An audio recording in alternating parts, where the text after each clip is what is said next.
Congress party రాష్ట్ర నాయకులు పటాన్చెరు నియోజకవర్గ నేత శ్రీ నీలం మధు ముదిరాజ్ గారికి జన్మదిన శుభాకాంక్షలు. రాష్ట్రంలో మంత్రి గుడివాడ అమర్నాథ్కి టికెట్ లేదని చాలా పార్టీలు అలాగే ప్రతిపక్షాలు కూడా విమర్శించిన పరిస్థితి. ఈ రోజు గాజువాక నుంచే మంత్రి గుడివాడ అమర్నాథ్ వచ్చే ఎన్నికల్లో పోటీ చేస్తారని అయితే అధిష్టానం కూడా నిర్ణయం తీసుకుంది. అసలు ఈ నిర్ణయంపై ఏ విధంగా మనతో మాట్లాడేందుకు మంత్రి అమర్నాథ్ గారు అసలు చెప్పండి, ఏ విధంగా చూడొచ్చు? ప్రతిపక్షాలు కూడా మీకు తక్కువ చూసే టికెట్ లేదు, అసలు నా తలరాత దేవుడు రాస్తారంటే వాళ్ళందరూ ఎక్కిరించిన పరిస్థితి. ఏ విధంగా చూస్తారు దీన్ని? ఏది వాళ్ళు ఏమనుకుంటే నాకు ఎందుకు చెప్పు. నా పార్టీ నాయకులు, నా పార్టీ కార్యకర్తలు, నా పార్టీ అభిమానులు, జగన్మోహన్ రెడ్డి గారి శ్రేయోభిలాషులు, వారికి జగన్మోహన్ రెడ్డి గారికి అమరంటే ఏంటో అనేటువంటి వారందరికీ తెలుసు. వాళ్ళందరికంటే మించి నాకు జగన్మోహన్ రెడ్డి గారికి ఉన్నటువంటి అనుబంధం కానివ్వండి, లేదా జగన్మోహన్ రెడ్డి గారికి నా మీద ఉన్నటువంటి ప్రేమ కానివ్వండి, అవన్నీ నాకు తెలిసినటువంటి వ్యక్తిని. ఎవడేమనుకున్న రోడ్డు మీద పోయినప్పుడు బోల్డ్ అని అరుస్తుంటాయి, అవన్నీ మనం పట్టించుకోవాల్సినటువంటి అవసరం లేదు. End of the day Jaganmohan Reddy గారు ఏ పని అప్పు చెప్తే నేను అందరి ముందు, నేను 50,000 మంది జనం ముందు చెప్పా. అనకాపల్లిలో జగన్మోహన్ రెడ్డి గారు మొన్న 7వ తారీఖు ఇచ్చేసినప్పుడు 50,000 మంది జనం ముందు చెప్పా. జగన్మోహన్ రెడ్డి గారి అవసరం కోసం, జగన్మోహన్ రెడ్డి గారిని ముఖ్యమంత్రి చేయడం కోసం, అవసరం అయితే పోటీ నుంచి కూడా తప్పుకొని పార్టీలో 15 నియోజకవర్గాలు గెలిపించుకోవడం కోసం జిల్లాలో, ఉమ్మడి విశాఖపట్నం జిల్లాలో పనిచేస్తానని చెప్పా. అదేవిధంగా జగన్మోహన్ రెడ్డి గారు కూడా అదే మాట చెప్తూ, జగన్మోహన్ రెడ్డి గారు ఆయనకి నా మీద ఉన్నటువంటి ప్రేమను కూడా వారు మాటల్లో వ్యక్తపరిచేటువంటి కార్యక్రమం చేశారు. ఎండ్ ఆఫ్ ద డే మళ్ళీ ఒక నిర్ణయం, రాజకీయపరమైనటువంటి నిర్ణయం తీసుకున్నారు. గాజువాక నుంచి పోటీ చేయని చెప్పి వారు ఆదేశించారు. సో ఆయనకి ఏం చెప్తే చేస్తానని చెప్పి గతంలో చెప్పాను, ఇప్పుడు కూడా దానికి కట్టుబడి ఉన్నాను. డెఫినెట్ గా గాజువాకని గెలిపించి తీసుకుని వెళ్లి జగన్మోహన్ రెడ్డి గారికి గిఫ్ట్ గా ఇస్తాం. చెప్పండి, అసలు 2 తరాలు మీ కుటుంబం నుంచి గాజువాక గెలిచారు, ఇప్పుడు 3వ తరం మీరు ఏ విధంగా చూడొస్తుంది? అదొక అదృష్టం అండ్ అదొక గొప్ప అవకాశం. గతంలో మా తాతగారు పనిచేసినప్పుడు కానీ, నా తండ్రి పనిచేసినప్పుడు కానీ 2 సార్లు ఈ ప్రాంతానికి ప్రాతినిధ్యం వహించేటువంటి అవకాశం వచ్చింది. వారు పోటీ చేసినటువంటి నియోజకవర్గంలో మళ్ళీ నేను పోటీ చేసేటువంటి దానికి అవకాశం రావడం, రెండోది జగన్మోహన్ రెడ్డి గారి నాయకత్వంలో ఈ పోటీలోకి రావడం అనేటువంటిది డెఫినెట్ గా ఒక మంచి అవకాశం.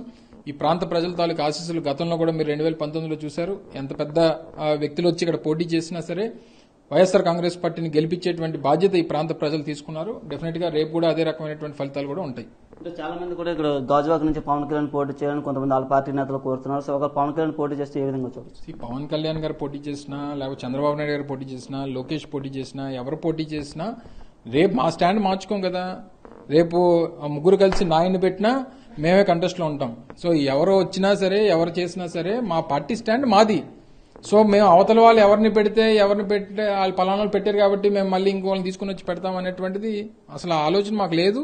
మేము మా అవసరమైతే రేపు జగన్మోహన్ రెడ్డి గారికి కూడా చెప్పడం జరిగింది. రేపు 16వ తారీఖున పూర్తి లిస్ట్ కూడా మేము అనౌన్స్ చేసేస్తాం. సో అనౌన్స్ చేసేస్తే ఇంక మా దగ్గర మార్పులు చేర్పులు ఉండవు. ఇప్పుడు మొన్నంటే వాళ్ళు కొన్ని సీట్లు అనౌన్స్ చేసి మళ్ళీ అందులో ఒకళ్ళు 2 తగ్గించుకుంటాను, ఒకళ్ళు 4 తగ్గించుకుంటాను, ఒకళ్ళు 5 తగ్గించుకుంటాను అనేటువంటి విషయాలు వాళ్ళకి అన్ని పార్టీలు కలిసే కాబట్టి వాళ్ళకి కన్ఫ్యూజన్ ఉంటుంది. మా దగ్గర అటువంటి కన్ఫ్యూజన్ ఉండదు, క్యాండిడేచర్స్ లో కూడా కన్ఫ్యూజన్ ఉండదు. రేపు సీట్లు అనౌన్స్మెంట్ కూడా బహుశా 2-3 రోజుల్లో జగన్మోహన్ రెడ్డి గారు చేస్తారని చెప్పని అంటున్నారు. అది చేసిన తర్వాత అప్పటికన్నా క్లారిటీ అందరికీ వచ్చేస్తుంది. అంటే గాజువాకలో మొన్నటి వరకు వైసీపీ ఒక 2 వర్గాలుగా చూసిన పరిస్థితి, ఇప్పుడు దాన్ని మీరు సమన్వయం చేసుకుని వెళ్తారా? అందరం కూడా ఒకే కుటుంబం. సహజంగా ఈ టీ కప్లో తుఫాన్ లాంటివి ఇవన్నీ కూడా చిన్న చిన్న ఇష్యూస్ లేదా పొలిటికల్ ఆస్పిరేషన్స్ వల్ల వచ్చేటువంటి గ్యాపే తప్ప ఎవరి మధ్యలో ఆస్తి తగాదాలు లేవు, కుటుంబ తగాదాలు లేవు, లేకపోతే అన్నదమ్ముల తగాదాలు లేవు, ఏమీ లేవు. రాజకీయంగా పొలిటికల్ ఆస్పిరేషన్స్ లో మాకు అవకాశం రావాలనేటువంటి అభిప్రాయం అందరికీ ఉండొచ్చు.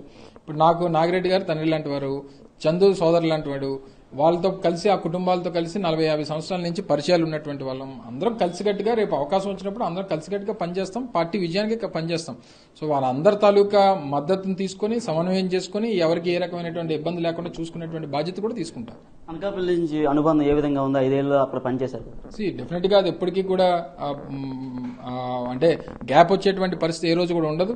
ఎప్పుడు కూడా ఎమోషనల్ కాంటాక్ట్ అనేటువంటిది వాళ్ళతో ఉంటది, ఆ ప్రాంతం. ఎందుకంటే ఈ రోజు నాకు ఈ స్థాయి, ఈ భవిష్యత్తు, ఈ రోజు రాష్ట్ర వ్యాప్తంగా ఇంత పెద్ద అవకాశాలు ఇచ్చినటువంటిది అనకాపల్లి నియోజకవర్గ ప్రజలు. డెఫినెట్ గా వాళ్ళకి జీవితాంతం రుణపడి ఉంటాం. ఎప్పుడు ఏ అవకాశం వచ్చినా వాళ్ళకి సేవ చేసుకునేటువంటి కార్యక్రమాలు చేస్తాం. ఏ విధంగా చూడొచ్చు? రాష్ట్రంలో 3 పార్టీలు పొత్తులు పెట్టుకుని ఇప్పుడు వచ్చి అభ్యర్థులు కూడా లిస్టు ప్రకటించలేదు. వాళ్ళకి అదే అంటున్నాను కదా, కన్ఫ్యూజన్ ఉంది వాళ్ళకి, ఎవరు ఏ పార్టీ ఎక్కడి నుంచి పోటీ చేయాలని. రేపు ఎన్నికలకు వెళ్ళినప్పుడు కూడా ఒకడెళ్ళి పువ్వు అంటాడు, ఒకడెళ్ళి సైకిల్ అంటాడు, ఒకడెళ్ళి గ్లాస్ అంటాడు. జనాలు కూడా కన్ఫ్యూజన్ వస్తుంది కదా. ఇప్పుడు మేము వెళ్ళామనుకోండి, 2 ఓట్లు ఫ్యాన్కి వేయండి అని చెప్తాం, ఎంపీ ఓటు ఒకటి, ఎమ్మెల్యే ఓటు ఒకటి, 2 ఓట్లు కూడా మీరు ఫ్యాన్ గుర్తుకు వేయండి అని చెప్తాం. వాళ్ళు వెళ్తే ఒకడెళ్ళి పువ్వు వేయమంటాడు, ఒకడెళ్ళి గ్లాస్ అంటారు, ఒకళ్ళేమో సైకిల్ అంటారు. ఇన్ని పరిస్థితుల మధ్యలో వాళ్ళ కన్ఫ్యూజన్ అనేటువంటి సహజంగా ఉంటాయి.